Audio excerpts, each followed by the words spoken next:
Charlotte's Web. Chapter 2. Wilbur. Fern loved Wilbur more than anything. She loved to stroke him, to feed him, to put him to bed.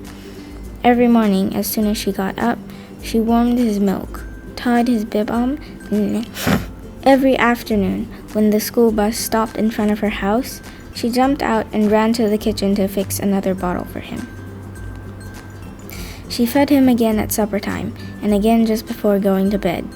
Mrs. Arable gave him a feeding around noontime each day, when Fern was away in school.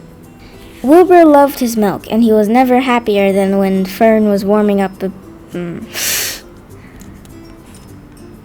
Wilbur loved his milk, and he was never happier than when Fern was warming up a bottle for him. He would stand and gaze up at her with adoring eyes. For the first few days of his life, Fern was allowed to live in a box near the stove in the kitchen. Then, when Mrs. Arable complained, he was moved to a bigger box in the woodshed. At 2 weeks of age, he was moved outdoors. It was apple blossom time, and the days were getting warmer.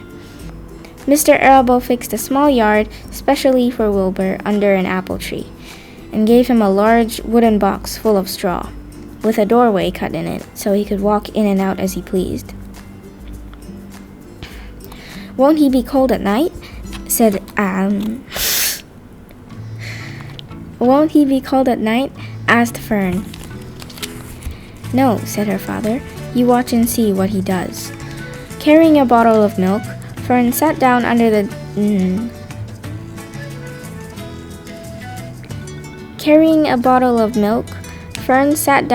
the apple tree inside the yard.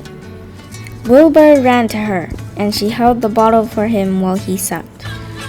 When he had finished the last drop, he grunted and walked sleepily into the box.